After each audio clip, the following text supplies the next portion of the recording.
Hey, everybody. It is, we're live. Let me turn this off so I don't mess this up. There we go. Hi, we're live, everyone. It is, let's see, the 4th. It is still the 4th. Usually we do this the day after because the fights have ended late into the night. Today, that is not the occasion. Welcome. This is the Bellator 290 Morning Combat post-fight show, instant reaction, you name it. My name is Luke Thomas, of course. I'm one half of the hosting duo from regular Morning Combat. Brian Campbell is off doing CBS Sports HQ stuff. You can go see his analysis if you like, but if you stick around here, I'll host this program here tonight. We'll go through the results from the main card for Bellator 290, which just finished on CBS. This was Bellator's debut on CBS.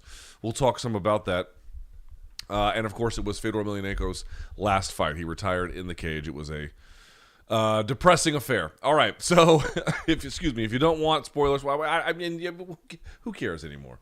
Who cares? Who cares about any of that stuff, right? Let's just get this party started, shall we? Thumbs up on the video, hit subscribe. You know all the good stuff that makes everything here better. All right, let's do this, please.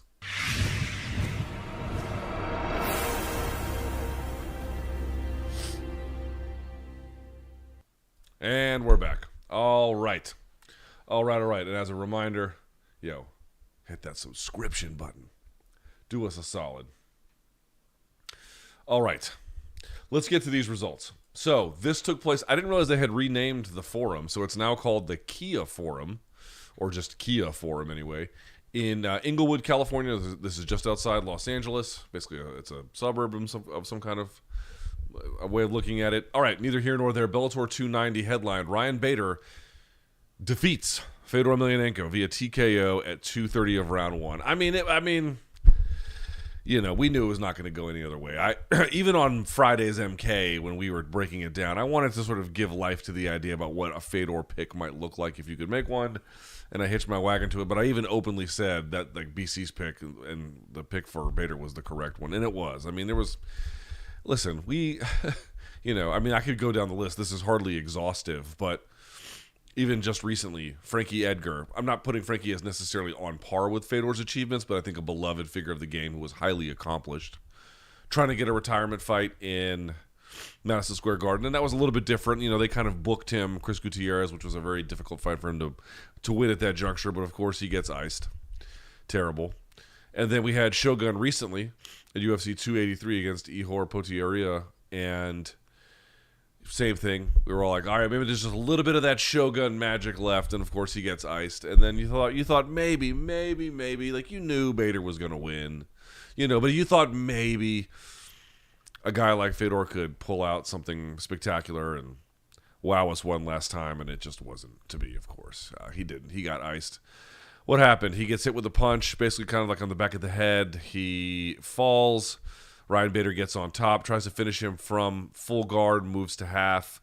Fedor tries to turn over. Bader goes behind the back and then captures his wrist, pulls it out from under him. That does two things. One, it sucks the near side shoulder into the mat. That's the first thing that it does when you pull it. I mean, just think about it. This is the end of the lever, right?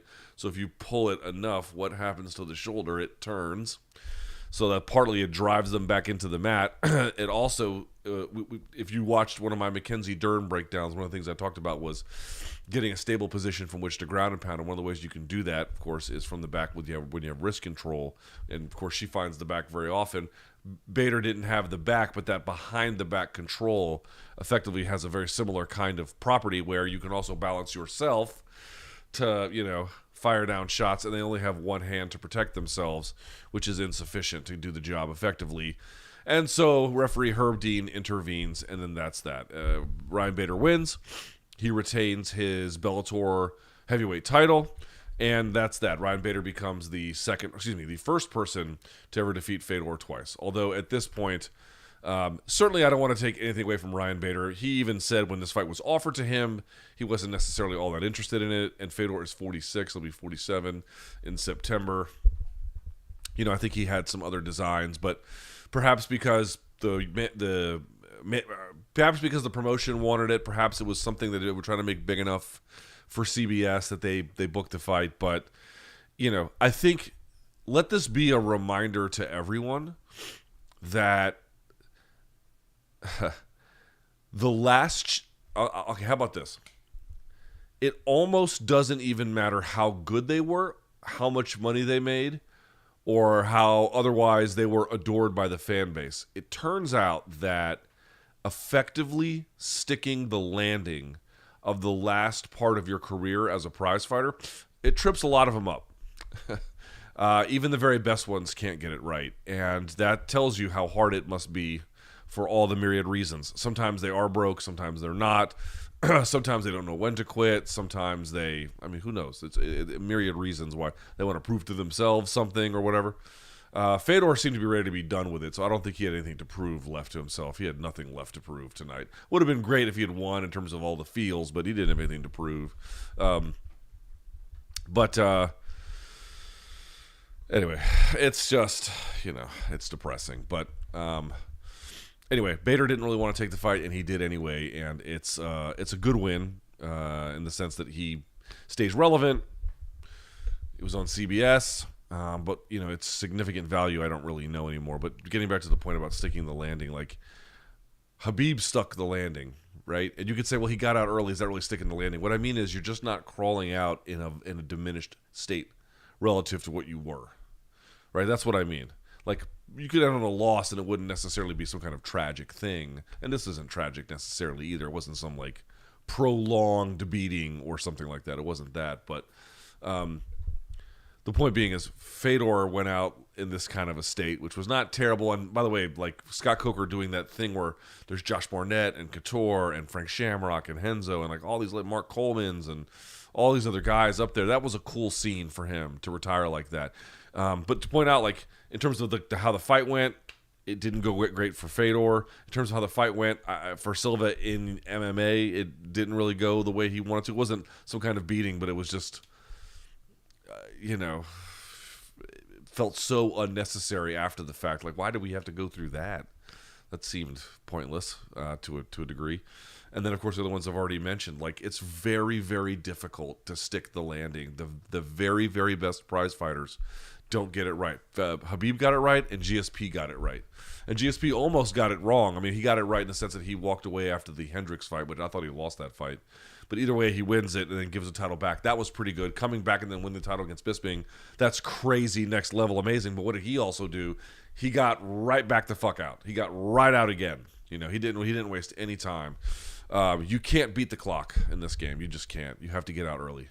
It's some version of early, some version of, GSP did the thief in the night bit, but in general, you have to get out early, and he didn't. And tonight, Fedor didn't.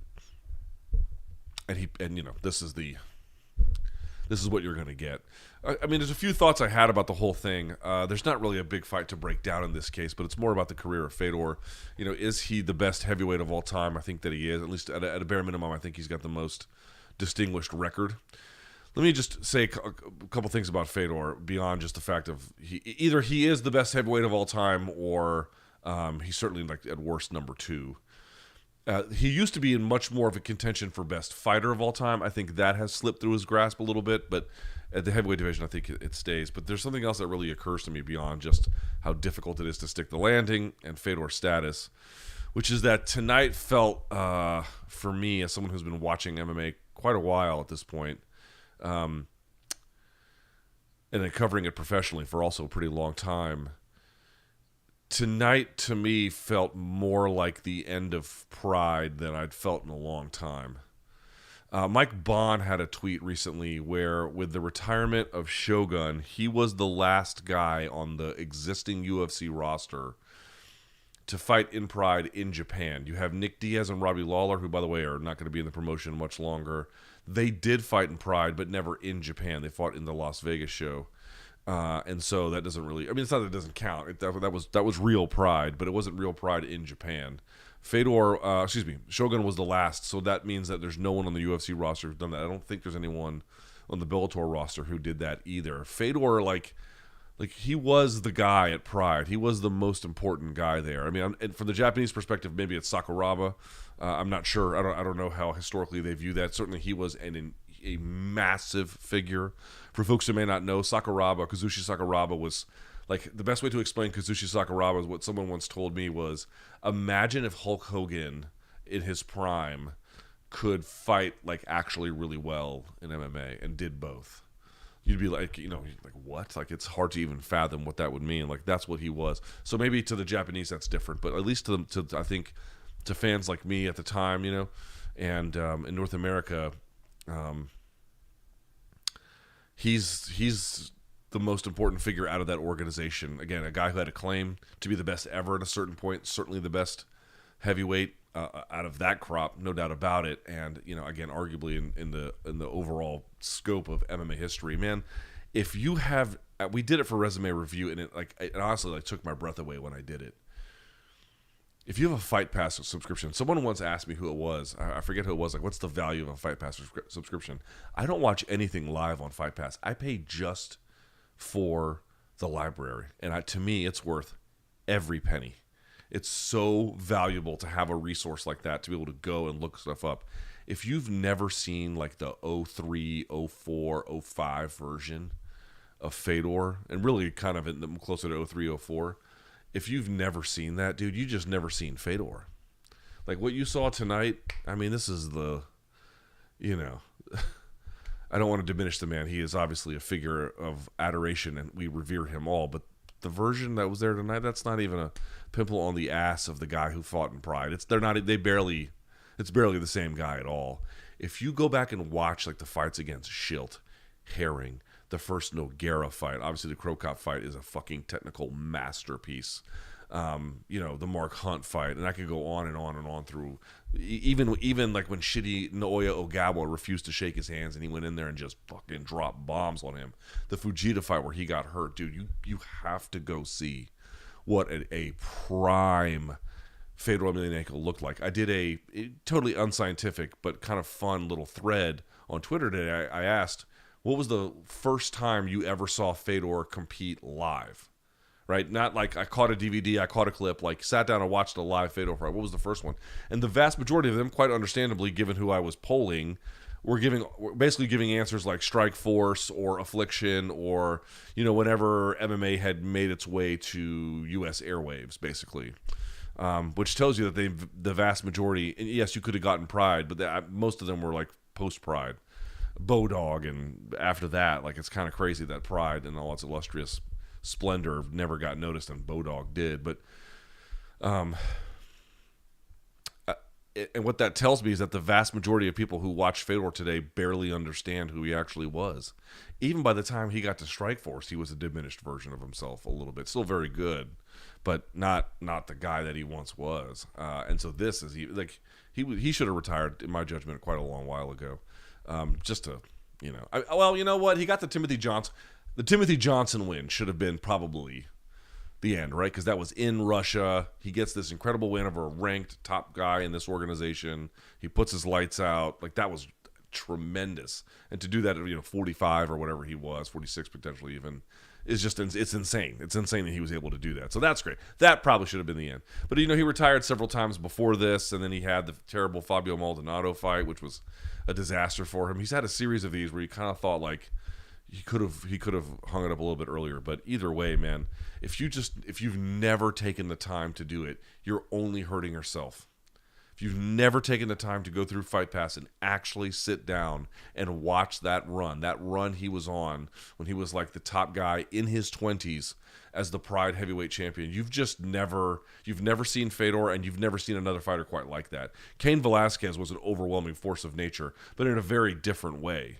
Right? Brock Lesnar was an overwhelming force of nature, but in a very different kind of way. And they were just, this was a middleweight who was up there competing with heavyweights basically, and he was throwing them around, and he was catching it with punches from angles and with timing that they never saw, and blending the game and putting a blueprint to ground. Dude, he wrote the fucking blueprint on, how to beat Nogueira basically. At the time, that was, considered impossibly difficult. He did it like it was nothing. So I don't know how much these entreaties ever actually work and get people to go do it, but let me just say, like, if you do it, if you actually sit down and really go and watch, you will be so rewarded with an additional perspective on what like greatness looks like and how early he was achieving it and in what ways he was so vastly ahead of the game. But like this was the other part too. Like I remember when I was doing research for the resume review that we did for Morning Kombat, I remember that I was watching him, like, you know, for example, like tonight he gets underneath Bader. Bader goes behind the back and again gets that wrist control and then sucks that wrist out. You know, guys just weren't doing that in the era in which he was great. Like there's parts of the game that have just technically evolved past what he really knows how to do. And that's sports, right? Like the game is just different as it moves on.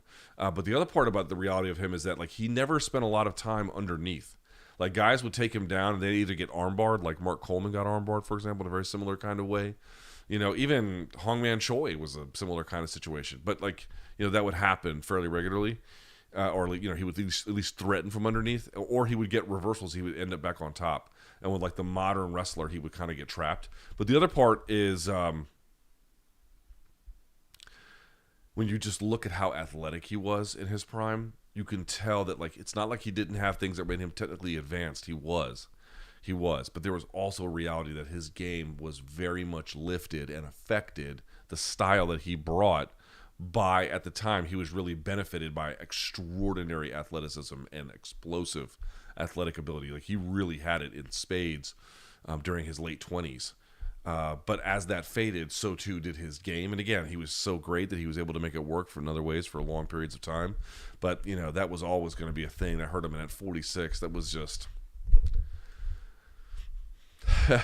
you know, I mean, that's the fight game. Like you can't fight at these ages and beat guys. Bader's not young, but he's still in his 30s, you know, 39 barely. So he's still barely there, but you know, he's still, I mean, imagine Fedor 7 years ago, right? That's what we're talking about here. So, kind of a real bookend moment for Pride FC tonight.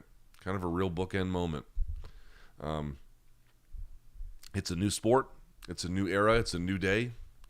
And that's the way that it goes. Kind of sad that there's a lot of people who never saw Fedor there, are familiar with Pride, and got to enjoy it while it was around. It was, when I tell you that there's been absolutely not a single thing like it since, I'm not exaggerating it. It really is. And I know people hate to hear this sometimes. It's like, you know, why are you telling us about things we can't enjoy? I don't know. It's still a living part of our experiences in a way, right? Like, I can go back and watch them. I remember where I was when I watched some of these in real time and how I felt and who I was with. And anyway, you know, it's kind of old man reminiscing, but that's what you got tonight.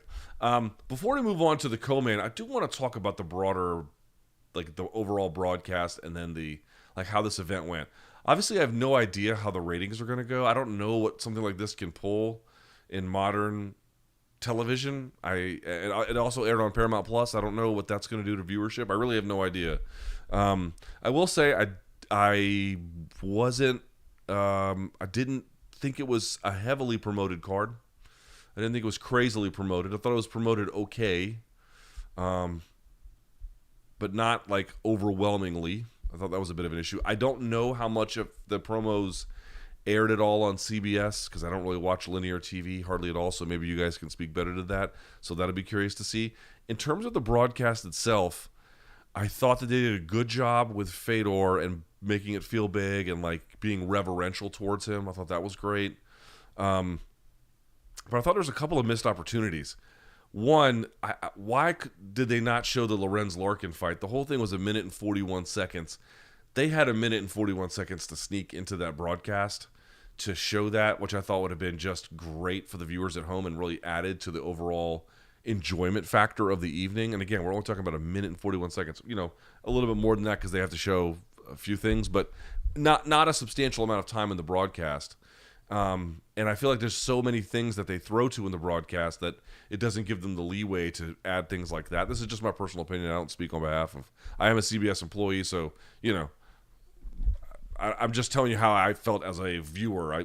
I would have preferred to have seen Lorenz Larkin versus Burkhamov, or Burkhamov, however you pronounce it, or Burkhamov. I'm not sure how they pronounce it on the broadcast.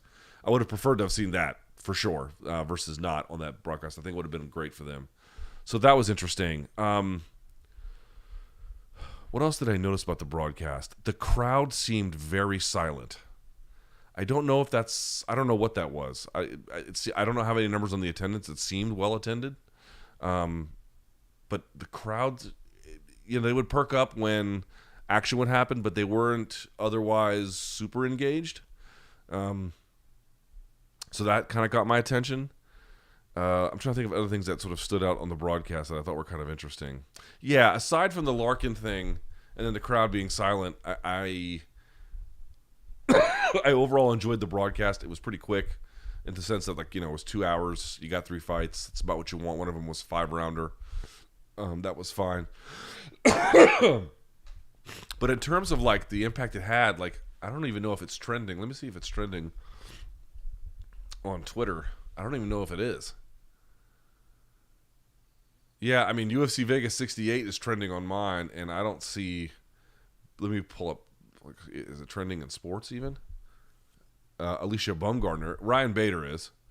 I'm surprised Fedor's not. That's amazing that right. Oh yeah, Fedor kind of is. Yeah, a little bit. But the event by name isn't. So I don't know how this one's gonna do.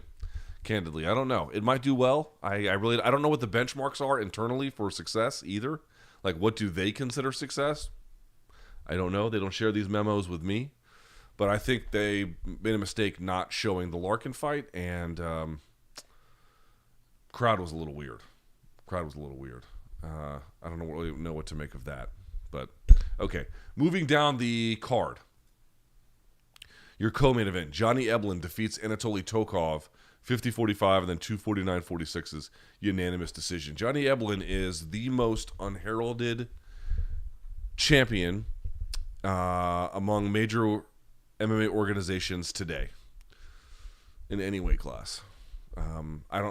That's not me telling you that I can declare with total confidence that he's the very best middleweight. I don't know that. I don't know if he's the very best middleweight. This is not me declaring to you he's going to beat all of your favorite fighters if the UFC ever signs him. It's not what I'm suggesting either.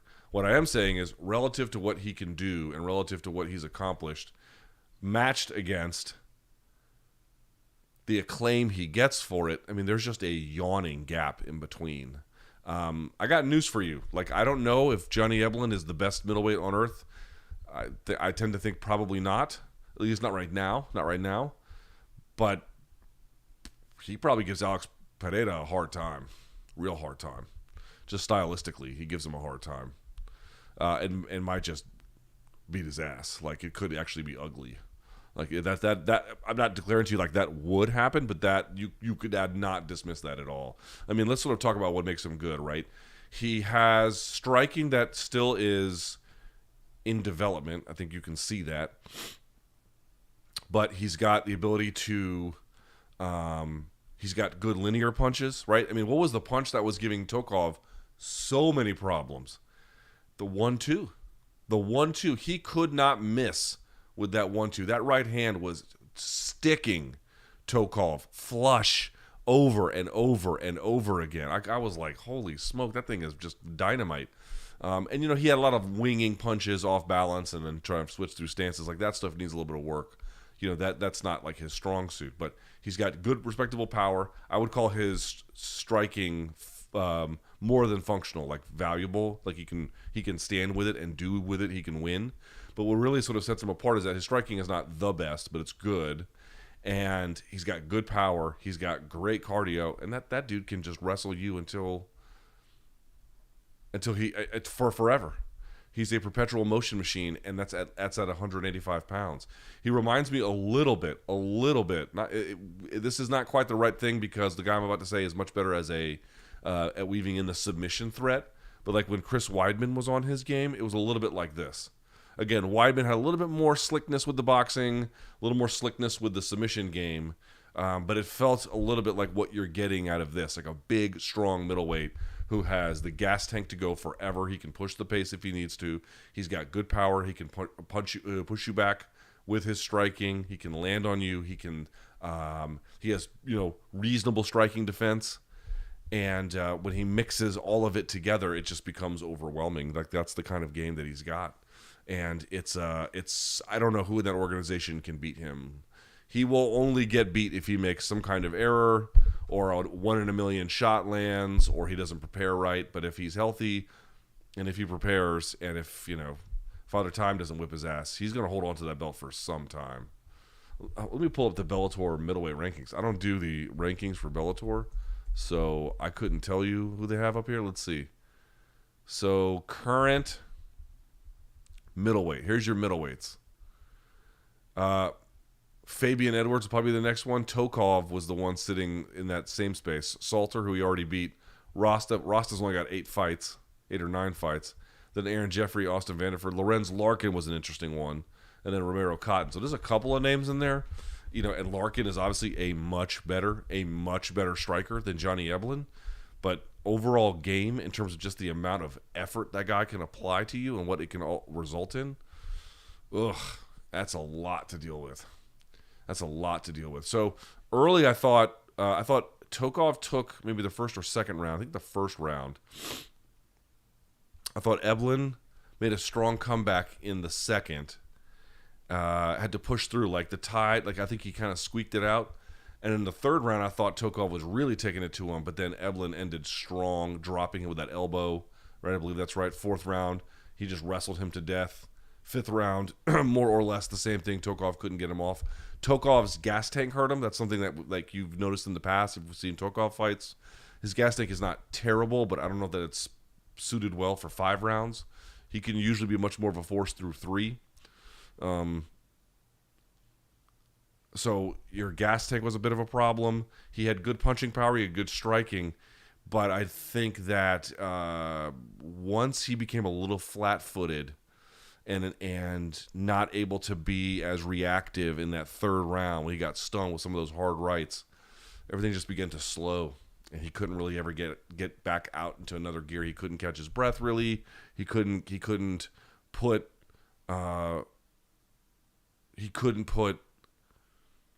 Eblin on the back foot enough, and he was on the back foot metaphorically and literally constantly after that. He just couldn't ever look back. So I think stealing that second round and the third, or I should say taking the second round, stealing the third, and then just mopping him up after that. And then in that fifth round, get out of here with the suplex, with the release no less. I mean, no, I think he held on to him. I don't think there was a release, but drove him, right into the canvas. Amazing flair. So I would like to see Eblin continue to work on his overall game, in particular the striking. I think obviously the wrestling is pretty far advanced. So bring the other parts of his game up, overall fight IQ, working on all the pieces of his game with a particular focus on striking. The other part too is getting to dominant ground positions for ground and pound. He's good at setting up positions to stifle and ride, not so much for maximum punishment, which is understandable because there's a trade-off inherent there. But getting that equation right and better, and dude, he's off to the races.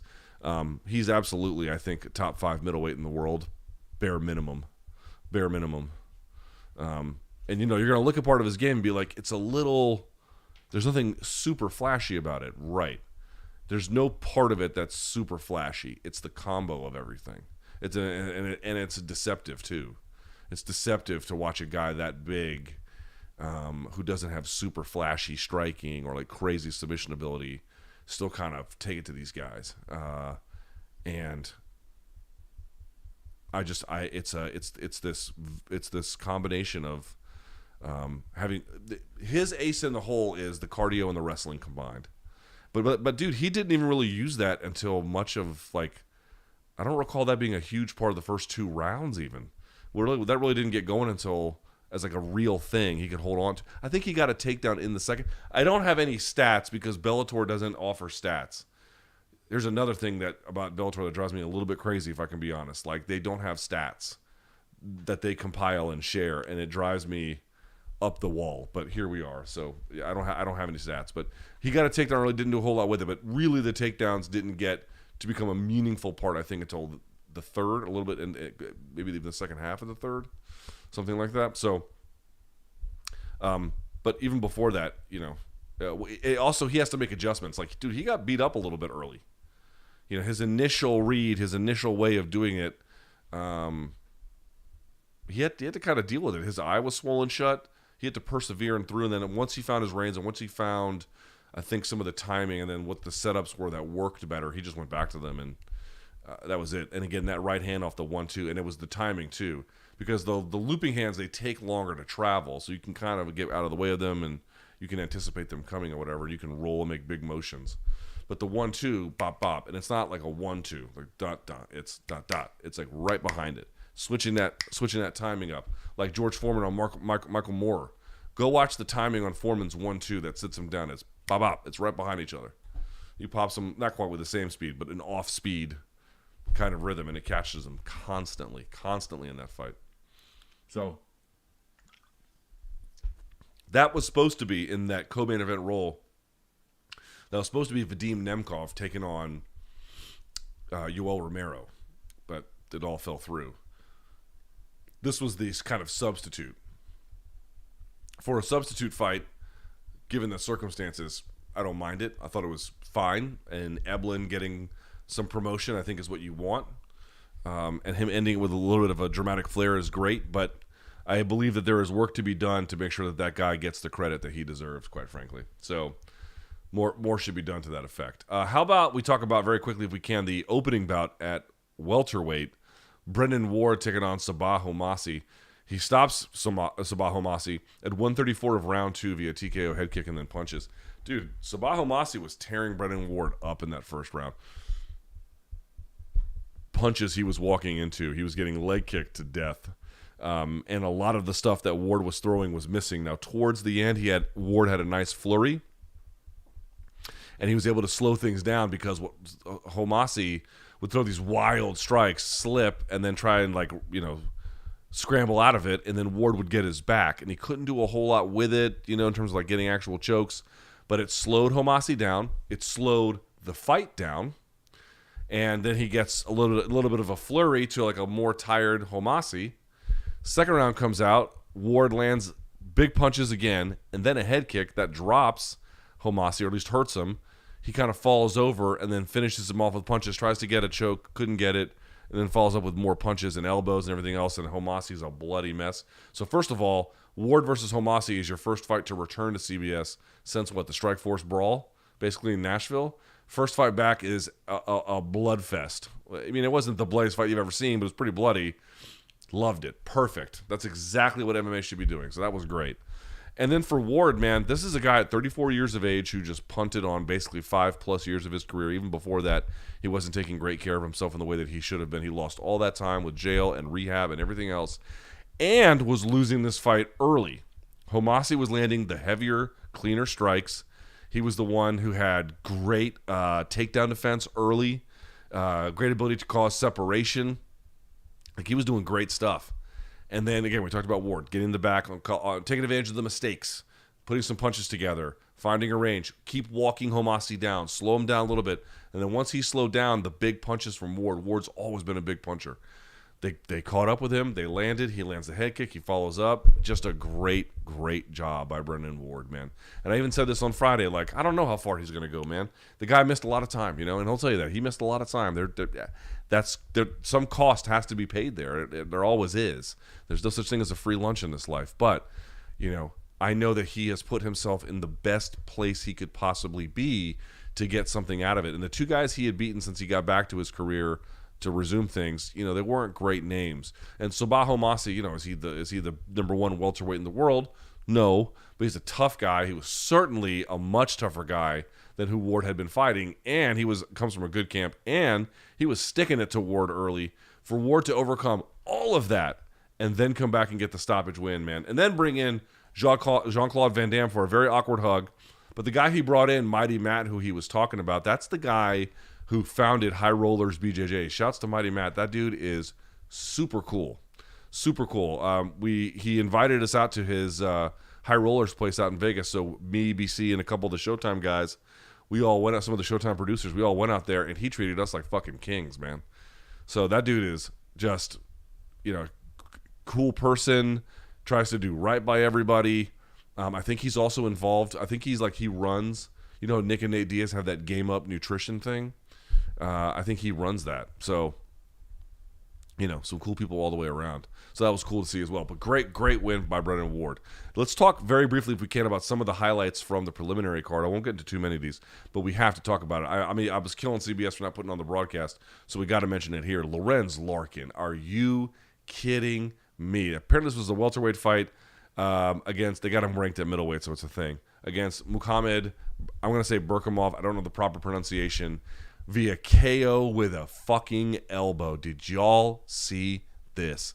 First of all, I want to point out something about Lorenz Larkin. He got signed by UFC. He got signed by Bellator. I believe his last win in UFC was back-to-back wins over Jorge Masvidal, and then he stops Neil Magny. Then he goes to Bellator and fights Douglas Lima and loses. Then he fights Paul Daly and gets knocked out. Terrible. His start to Bellator could not have gone worse. And he was like a prized acquisition. They brought him out there for that Bellator NYC dais and everything. Like, this was a big deal. Like, yes, of course, Larkin had fought in Strikeforce under Scott Coker, but this was a huge deal for him to go back home. This was 2016, only 2 years after Scott took over. Bellator still trying to do big things. And it just didn't work. Like, none of it worked, or at least early. So then he fights Fernando Gonzalez, doesn't look right. Then he fights Ion Pascu, looks okay. He barely beats Koreshkov, but that's a tough win. He beats Keita Nakamura, who's an underrated name, a little bit long in the tooth, but a good one. He barely beats Rafael Carvalho. He beats Kyle Stewart in Paris, but Kyle Stewart took that fight on short notice. And then he has the illegal elbow from his fight with Muhammad Burkamov at Bellator 283 back in July. So this was like the rematch. I'm just pointing out, this guy he dug himself a huge hole after the Magny fight and has slowly kind of clawed out and then had this performance. How did he set it up? He goes for a punch, it misses, but he ends up overshooting it, and then as he retracts his hand, he pulls the collar tie, and then he had the outside elbow. So what does he do? He fucking snaps that dude down and turns him. He turns him. So what does Burkamov do? He takes his right foot, and plants it on the ground to stop getting turned and to balance himself. Well, dude, if someone is turning you and you plant to stop, you are setting up. If I turn you from here, from my left to my right, and then you stop and plant so I can't turn you, I'm going to keep coming with this left, and you are driving yourself back into it. You are driving yourself back into it. That's exactly what he did. He fucking snaps and turns this dude who plants his weight to stop, and fucking Larkin just whips that elbow. As soon as the guy plants, he keeps going, whips that elbow. Actually, he waits a beat on him. So he gets him on the half beat, actually. But then still, same physics apply. The guy stops. He's going into it. It's almost two forces essentially colliding. Brings that elbow over the top and fucking smokes this dude. Smoked him. Goes flat. He actually did like the Ric Flair where he kind of took a step and then fell. But once he fell, eyes wide open, completely out. Like, lights on, no one's home. One of the best knockouts from a standing elbow you'll ever see. I know it's only February, but you can add that at least to the list of knockouts of the year contenders, or knockout of the year contenders, I should say. Amazing. And he, by the way, was the underdog, Lorenz Larkin was, in this fight. I'm telling you, his stock has dropped to a dramatic degree. When was the last time you saw, a Lorenz Larkin interview? When was the last time he was part of something in the news cycle? His name has just almost been forgotten to a degree. And that's been a part because of, the way the Bellator run has gone. He had signed with all his hype and went, and he just had this slow, weird, kind of quiet climb back. Well, dude, if this is the announcement that he's back and ready to start fighting other elite top guys, I can't think of a better commercial than the one he starred in today. Phenomenal. And another thing about it is, keep your hands up on the clinch break, but the way he does it, he turns him and he gets the guy. Dude, Larkin is waiting for the guy to do that. It's the same thing in wrestling. If I snap a guy down, what's the reaction going to be? If I snap you down, what's the reaction going to be? From a elbow tie and a collar tie. Ha! Snap you down. The reaction is going to be from the normal person is going to want to, if I'm pulling you down, what are they going to want to do? They're going to want to go up. And when they go up, you hit them, you just time the double.